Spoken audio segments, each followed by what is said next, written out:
pagi semuanya. Assalamualaikum warahmatullahi wabarakatuh. Terima kasih semuanya. Kita bertemu lagi dengan saya di Yudis Channel. Semoga kalian semua diberikan kesehatan oleh Allah Subhanahu wa taala. Dalam kesempatan kali ini saya akan membahas tentang materi yang berbeda mungkin dari yang kemarin. Kalau hari ini kita fokus akan membahas tentang materi interaksi sosial, di mana materi ini ada di kelas 7 MTS atau SMP.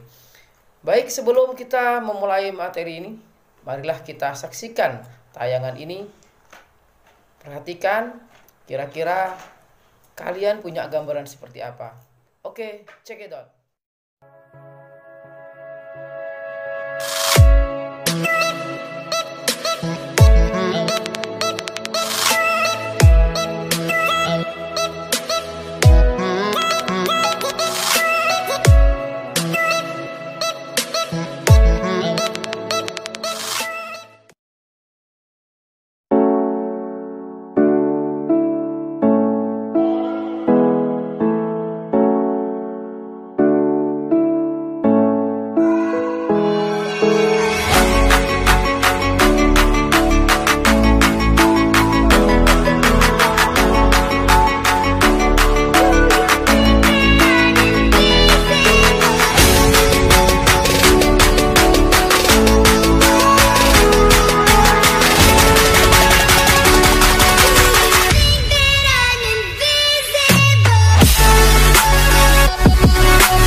Nah, adik-adik, tentunya adik-adik sekalian sudah menyimak dari sebuah tayangan video tadi. Kira-kira tayangan video itu menggambarkan apa ya, menjelaskan apa? Di sana ada 1 orang, 2 orang, 3 orang yang saling berjabat tangan, kemudian dia itu saling berkomunikasi, kemudian saling berkumpul. Kira-kira itu menjelaskan tentang apa ya? Kira-kira itu menggambarkan tentang apa?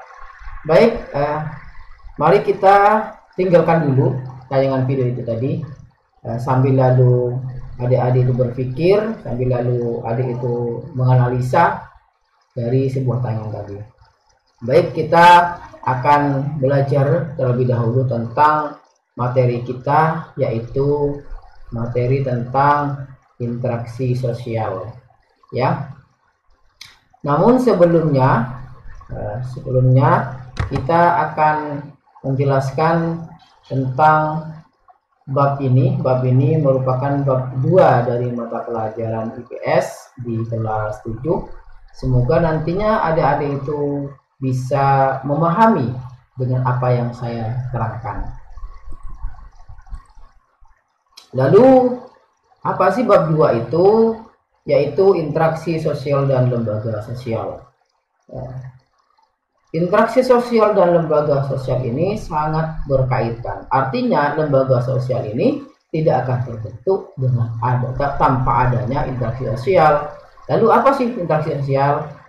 Itu nanti akan saya jelaskan. Namun sebelum memasuki pengertian penjelasan tentang interaksi sosial, marilah kita simak tujuan dari pembelajaran interaksi sosial dan lembaga sosial.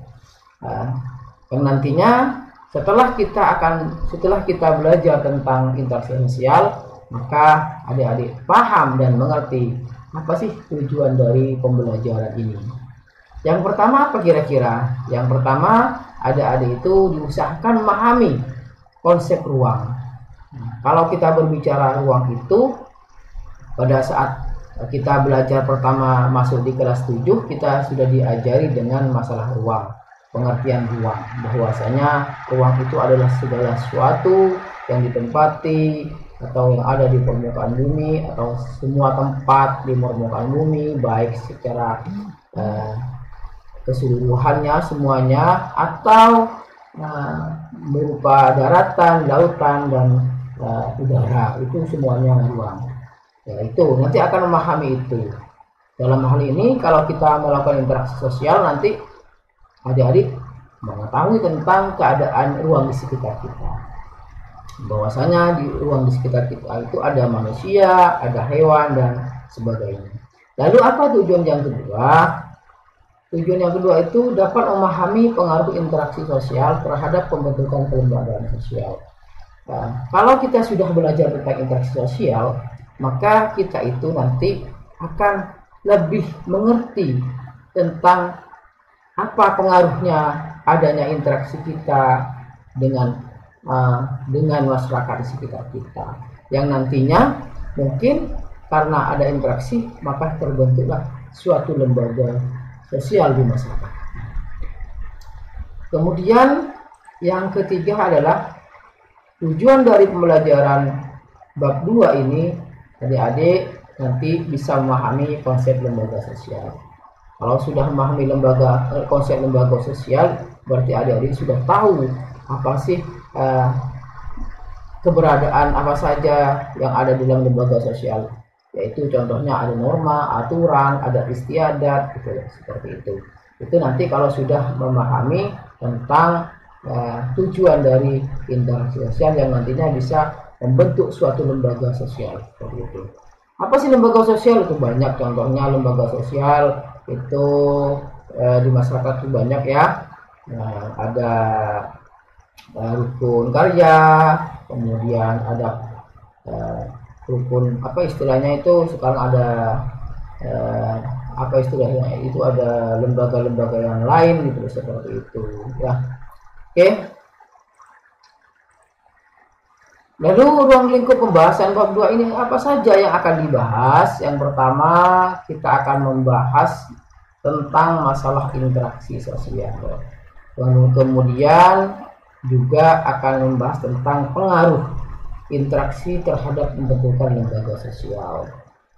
Kemudian yang ketiga kita akan belajar tentang lembaga sosial. Itu ruang lingkup pembahasan bab 2. Namun dalam video ini mungkin saya akan hanya menjelaskan tentang interaksi sosial di part 1 ini, di bagian 1. Nanti akan berlanjut, akan bersambung di part kedua, yaitu tentang pembentukan lembaga sosial. Oleh sebab itu, untuk kali ini kita fokus tentang materi interaksi sosial dulu. Lalu, apa sih pengertian interaksi sosial? Sesuai dengan apa yang ada dalam tayangan video tadi, bahwa interaksi sosial itu seperti halnya kita itu melihat dari sebuah tayangan di video tadi. Nah, di sana ada orang, kemudian ada beberapa orang ya, ada 1 orang, 2 orang, 3 orang, bahkan sampai lebih dari 4 orang seperti itu. Yang dimana video itu tadi menayangkan suatu adanya komunikasi, kemudian berhubungan satu sama lain. Jadi interaksi sosial adalah hubungan timbal balik berupa saling mempengaruhi antara individu dengan kelompok dan antar kelompok. Artinya begini, interaksi sosial itu tidak hanya sebatas kita melihat tayangan video tadi. Kalau tayangan video tadi itu kan tidak langsung hubungan antar individu ke individu, tapi secara berkelompok. Ada juga tayangan yang lain, mungkin adik-adik melihat sebuah tayangan video 1 orang lawan 1 orang saling berkenalan. Itu juga termasuk hubungan timbal balik atau disebut dengan interaksi sosial. Ada yang berhubungan antar satu dengan kelompok. Contohnya adik-adik sering kita mengetahui di sekolah, adik-adik satu kelas itu berhubungan dengan 1 orang, yaitu bapak atau ibu guru di dalam kelas. Itu namanya juga interaksi sosial ya. Kemudian faktor-faktor yang dapat membentuk terjadinya interaksi sosial. Faktor-faktor itu penyebab itu yang bisa membuat sesuatu itu bisa terjadi, namanya penyebab. Apa saja faktor-faktor yang bisa membentuk terjadinya interaksi sosial? Mengapa kita itu bisa terbentuk interaksi sosial itu? Terkadang interaksi sosial ini bisa tanpa sengaja, bisa disengaja seperti itu. Contohnya kalau disengaja, kita menelpon teman-teman atau menghubungi saudara kita di rumah, itu disengaja. Atau tidak disengaja, misalkan ada orang lewat gitu, ada orang lewat, tiba-tiba orang itu mempunyai suatu barang yang terjatuh, lalu kita itu secara tiba-tiba kita itu melakukan hubungan dengan orang itu, namanya juga tidak disengaja. Kemudian ada juga faktor yang membentuk terjadinya interaksi sosial itu, walaupun terkadang itu tidak pernah melakukan komunikasi dengan orang lain, itu akan membentuk suatu interaksi sosial, akan membentuk, bukan langsung terbentuk, tapi akan membentuk karena ada faktor yang bisa membentuk itu, yang bisa membentuk terjadinya interaksi sosial, walaupun orang itu tidak ketemu dengan orang lain, karena namanya ini faktor, hal yang bisa mendorong itu melakukan interaksi sosial seperti itu. Contohnya ini, pertama imitasi, yang kedua sugesti, yang ketiga identifikasi, yang keempat simpati, yang kelima empati. Lalu apa imitasi, Pak? Lalu apa sugesti, kemudian identifikasi, simpati, empati, seperti itu ya. Oke, saya jelaskan begini. Imitasi itu merupakan tindakan meniru orang lain yang dapat dilakukan berbagai bentuk seperti gaya bicara, tingkah laku, adat istiadat, dan pola pikir. Jadi ada satu orang mengagumi orang lain, akhirnya dia itu meniru, baik secara tingkah lakunya, gaya bicaranya, ada istiadat, hanya bisa meniru saja, tidak terbawa dengan alam pikiran kita, hanya bisa bicara. Jadi hanya bisa meniru apa yang orang itu lakukan, itu namanya imitasi. Orang itu punya gaya rambut yang gondrong misalkan, lalu kita itu juga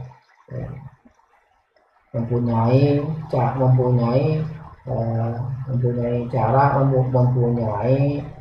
niat untuk sama dengan orang itu, seperti itu namanya. Lalu kita itu rambutnya juga disamakan dengan orang itu, namanya imitasi. Kemudian ada sugesti. Sugesti itu merupakan pemberian rangsangan. Rangsangan itu orang itu terangsang pikirannya yang semula itu orang itu tidak punya cita-cita misalkan. Akhirnya ada orang yang memberikan motivasi, didorong, akhirnya orang itu bisa kembali lagi giat untuk melakukan sesuatu hal yang diinginkan, namanya sugesti. Akhirnya ada orang nih, misalkan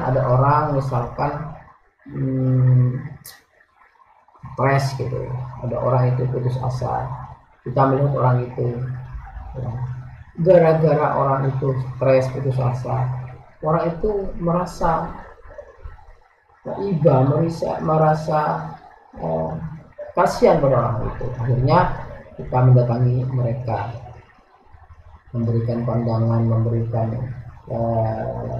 rangsangan kepada orang itu.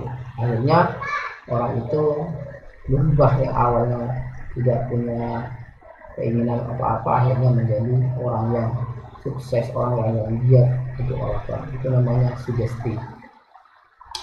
Kemudian identifikasi, kecenderungan atau keinginan seorang untuk menjadi sama dengan orang yang lebih mendalam daripada edukasi.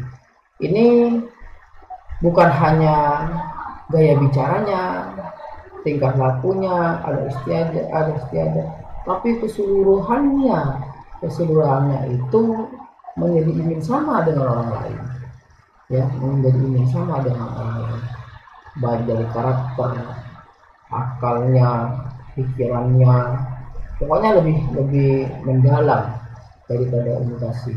Kalau imitasi hanya sebatas meniru orang lain, seperti itu ya. Kemudian ada simpati. Simpati itu merupakan situasi ketertarikan seseorang kepada orang lain dan menempatkan dirinya seperti perasaan orang lain. Dalam hal ini bukan kita itu senang terlalu yang terbawa ke dalam pikiran kita, enggak. Artinya simpati itu hanya ketertarik kepada orang itu, akhirnya orang itu ingin bicara dengan orang yang kita yang ada di pikiran kita gitu. Itu namanya simpati. Kemudian ada empati. Empati ini lebih mendalam. Perasaan kita itu sangat mendalam. Perasaan kita memikirkan apa yang terjadi pada orang lain itu sangat mendalam, sehingga kita itu juga terbawa dengan pikiran mereka, terbawa dengan orang yang mempunyai masalah mungkin seperti itu ya. Akhirnya kita itu terbawa kita. Misalkan nih ada orang menangis gara-gara misalkan hatinya hilang, lalu kita itu sangat simpati, akhirnya sampai kita itu juga menangis. Akhirnya sampai kita itu terkadang kita sampai sakit menunjukkan orang itu. Nah, itu namanya juga empati. Artinya merasakan apa yang orang itu rasakan itu sama dengan apa yang kita rasakan. Atau orang itu tidak, istilahnya orang lain yang sudah mempunyai masalah besar, akhirnya orang lain itu tidak berpikir yang jernih, akhirnya dia itu stres misalkan, atau tidak punya pendirian atau tidak punya cerita lagi, kita juga ikut terpengaruh kondisi fisik kita dan jiwa kita gitu ya. Itu penjelasan imitasi, sugesti, identifikasi, simpati, dan empati. Kemudian syarat-syarat interaksi sosial. Nah ini interaksi sosial, hubungan kita dengan orang lain itu sebetulnya tidak akan terjadi atau tidak bisa dinamakan interaksi sosial tanpa ada syarat-syarat berikut. Yang pertama, ada kontak sosial, kemudian ada komunikasi. Artinya kalau hanya sebatas komunikasi saja, tidak ada kontak sosial, maka tidak disebut dengan terjadi interaksi sosial. Kalau keduanya lengkap nih, bisa dikatakan interaksi sosial. Lalu apa sih kontak sosial? Kontak sosial itu adalah hubungan antara satu orang atau lebih dengan orang lain walaupun tanpa menyentuh dan hubungan fisik seperti hubungan lewat telepon atau email. Jadi misalkan kenal orang lain melalui telepon atau email, itu misalkan ada orang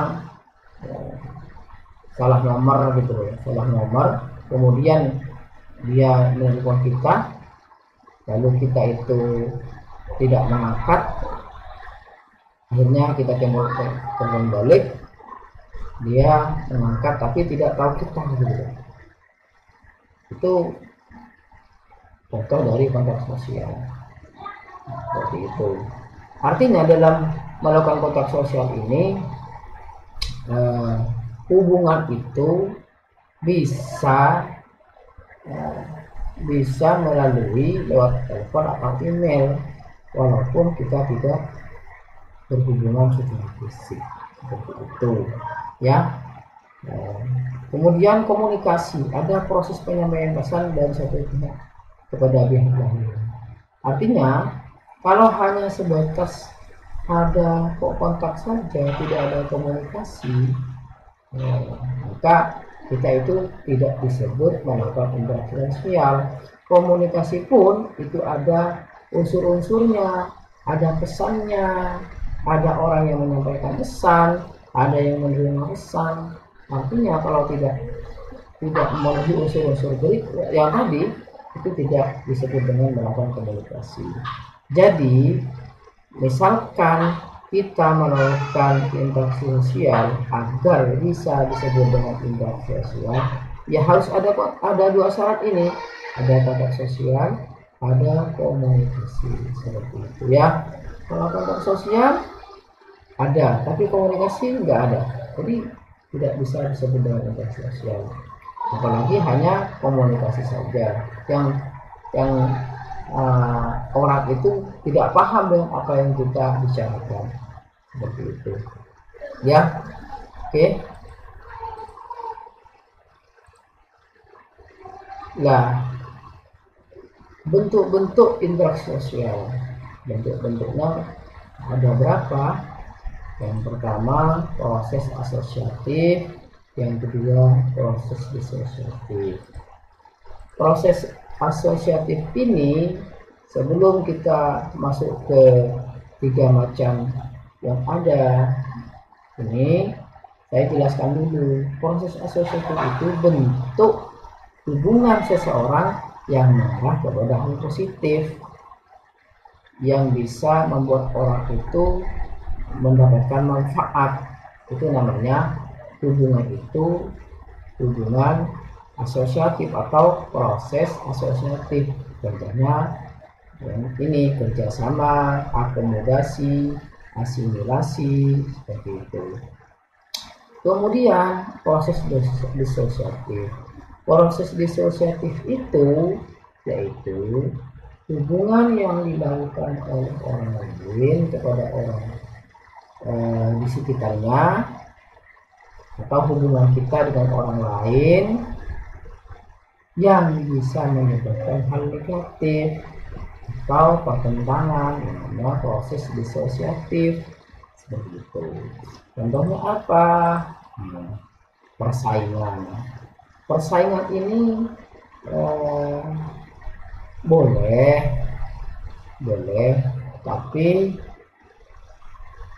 dalam persaingan itu harus seperti itu. Misalkan pertandingan sepak bola, kemudian persaingan di dalam kelas untuk mendapatkan ranking di dalam kelas.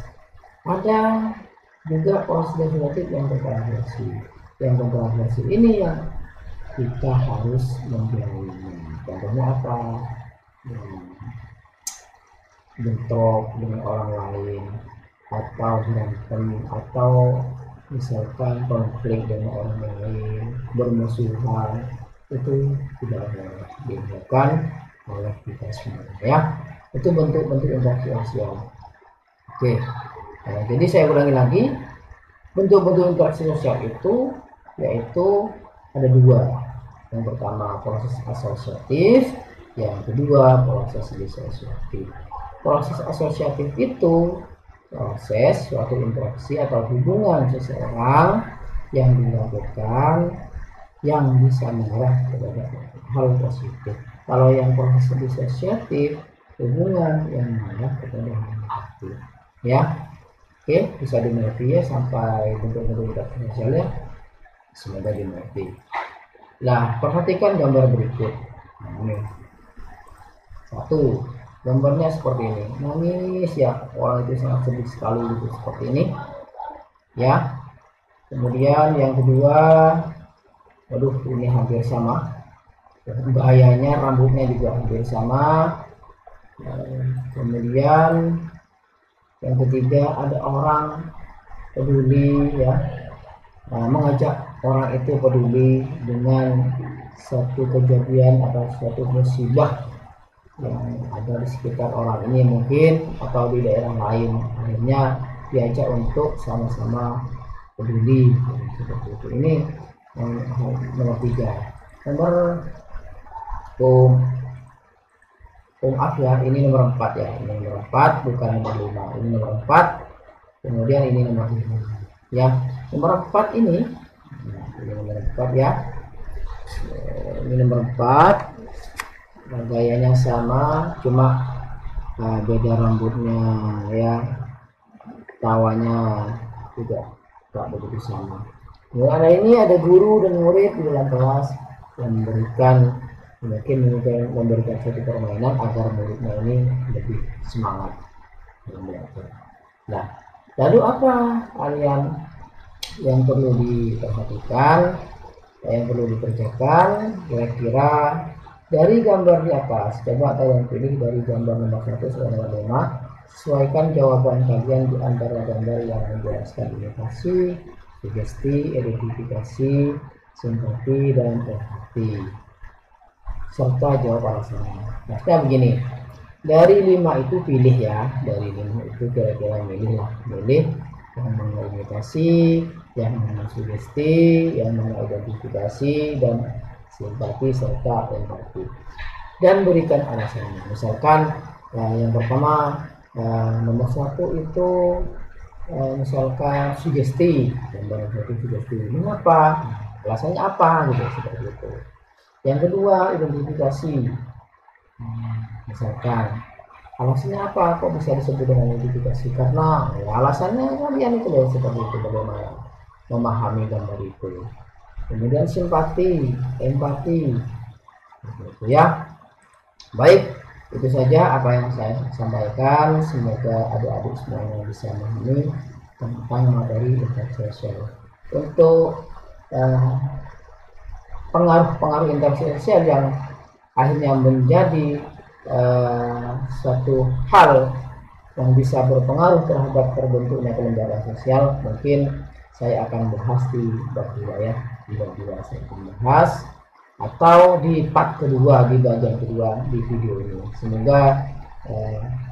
Semoga saya diberikan kesempatan, sehingga saya bisa tetap konsisten untuk memberikan suatu pendidikan, pencerahan terhadap kalian semua.